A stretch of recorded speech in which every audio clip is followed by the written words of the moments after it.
Hi guys, for today's video, magdidemo tayo kung paano gamitin ang Envirolite Hypochlorous Acid.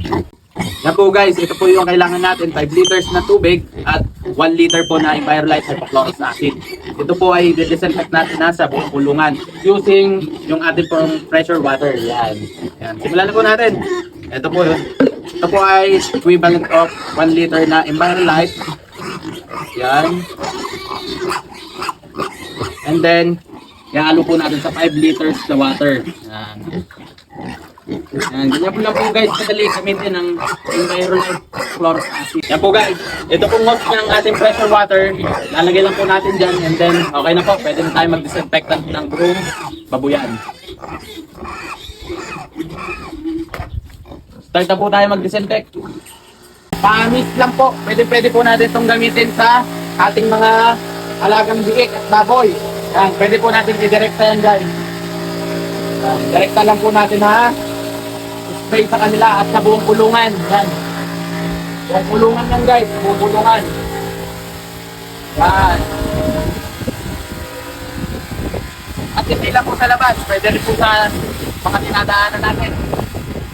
Hindi lang po sa loob ng babuyan, pwede rin po sa labas. Yan.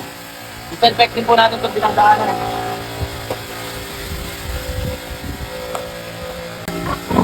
Yan guys, pati sa mga inahin po natin, gagamitin natin. Yan.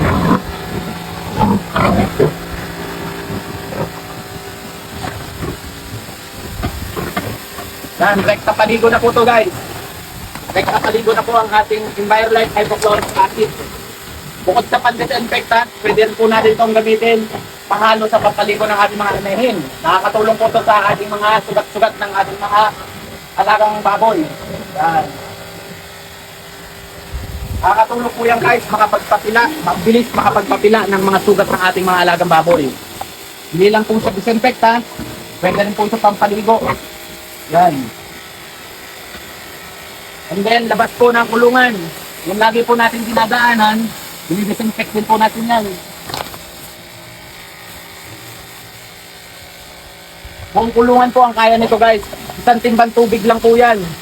Saka isang litrong Envirolite Hypochlorous Acid. Marami na po kayo madidisinfect. Katulad po nito oh. Yan, papaganyanan nyo lang po, papaambunan nyo lang po. Saka lahat ng dinadaanan nyo, loob at labas, dalan-dala na po nito.